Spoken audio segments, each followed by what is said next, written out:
Hey everyone, what's going on? This is just going to be a quick update video in the ever-evolving shit show that is the Jeffrey Epstein case. So, without further ado, let's just get into this. So, Newark-based U.S. federal judge Esther Salas, her family was brutally attacked on Sunday. Around 5 p.m., a man posing as a Federal Express delivery man walked up to the front door. He either rang the doorbell or knocked on the door. The son of Salas, the 20-year-old son of Salas, opened the door and he was shot to death. The father was also shot and he is badly wounded, but as of the moment, he has not died from the attack. And this is certainly strange because this comes only 4 days after Esther Salas was appointed to preside over the Deutsche Bank Jeffrey Epstein money laundering case.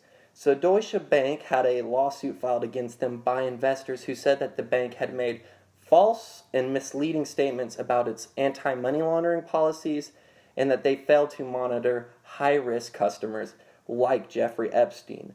And not long ago, Deutsche Bank paid a $150 million fine for compliance failures relating to its non-handling of anti-money laundering and not monitoring high-risk customers like Epstein. We have figured out a number of interesting things from this whole Deutsche Bank Jeffrey Epstein fiasco.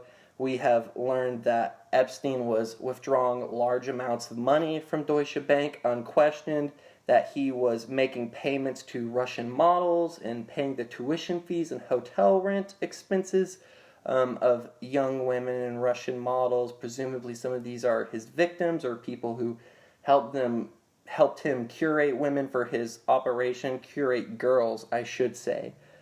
The story just gets weirder. I mean, this is truly strange, and I'm waiting on lots of developments to happen with this, but it is already just absolutely bizarre. So the suspect in the shooting, Roy Den Hollander, he is a lawyer and a self-proclaimed men's rights activist, and he went on the Opie and Anthony show. I don't know if any of you are familiar with the Opie and Anthony show, but it is a old satellite radio show that used to be on Sirius XM. A lot of the old shows are up on YouTube.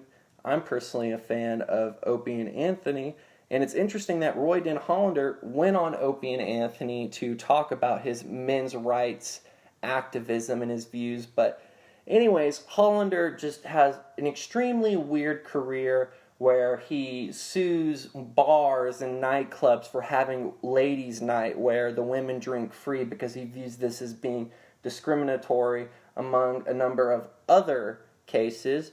And his presumed motive by the mainstream media for killing Salas was that she ruled over a 2015 case where he was trying to get it to where the draft is not only for men, but also for women.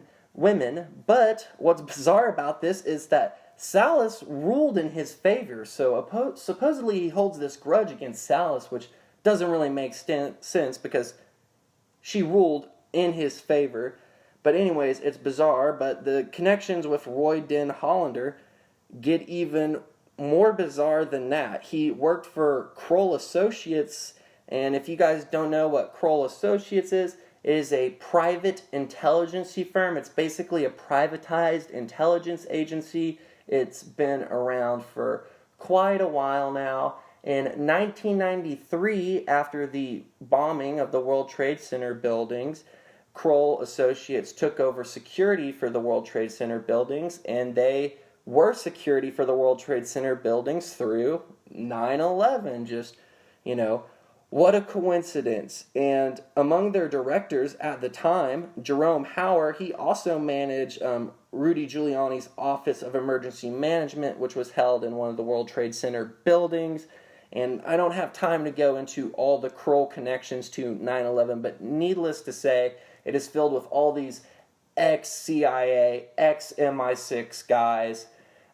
It's basically a bunch of spooks who are going into the, private contract world of intelligence instead of working directly for the CIA or whatever, but it is a very shady company. Just to give you a further idea of the kind of things that Kroll Associates is involved with, Harvey Weinstein ordered 2 private intelligence firms to keep tabs and intimidate his rape victims. One of those was the Black Cube Private Intelligence Service, and Black Cube is a bunch of former Mossad guys, and Harvey Weinstein was actually connected to Black Cube through Ehud Barak, someone who shows up continually in the Epstein case. But the other private intelligence firm that Weinstein hired to keep tabs and to intimidate his rape victims was none other than Kroll Associates.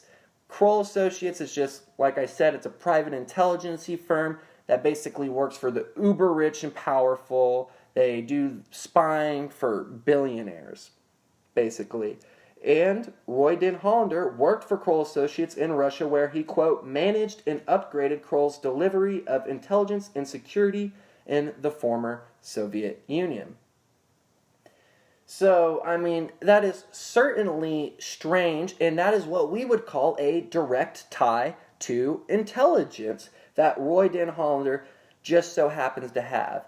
And let me just play real quick a clip for you from the Opie and Anthony show where he states that he did work for Kroll Associates. My ex-wife is a member of the Russian mafia. She's a Russian mafia prostitute. Okay? Now, she had a couple of her goons threatening me. Really? I went to the FBI with the tape recording. The FBI calls me up and says, well, we found out who the guy was. I said, who is the guy? And they say, we can't tell you. We don't want to violate the guy's privacy.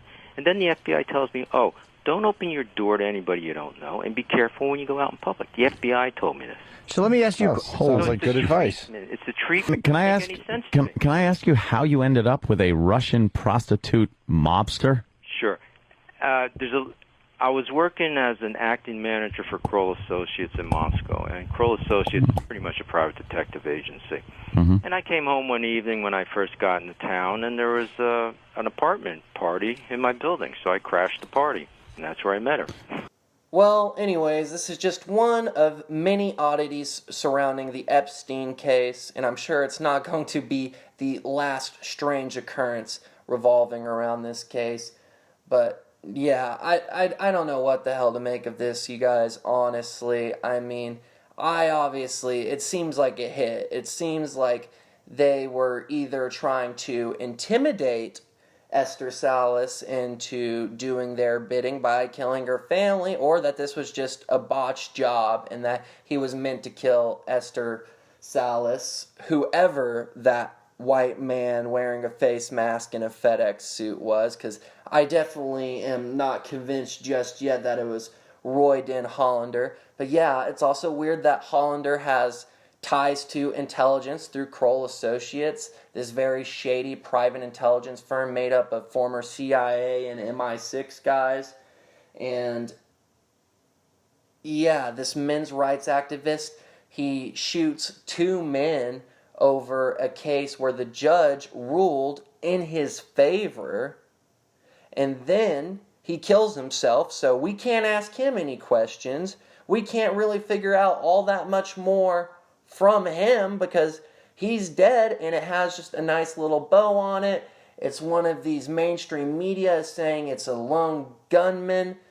And yeah, and now since he's a men's rights activist, I guess you're a misogynist if you disagree with the official narrative and thinks that he may have been a patsy or that there may have been more people involved, because you are denying the fact that these men's rights activists and these incels are out there killing people, and you're just a misogynist. And it's just another way to politicize this issue to where we can't talk about it and have an actual conversation and actually investigate what's going on. Yeah, this guy, this gunman, comes to shoot up the house in broad daylight on a Sunday afternoon. It's just bizarre. Connected to Kroll Associates. Just, yeah, weird stuff. If you guys know what to think about all this, please let me know down in the comments below. I'd be fascinated to know what you guys think.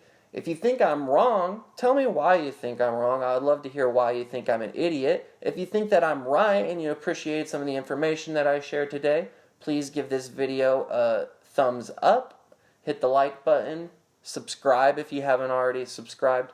But anyways, yeah, just everything keeps getting more clownish. The mainstream media narratives become more and more unbelievable, and I just don't even feel like anything's real anymore.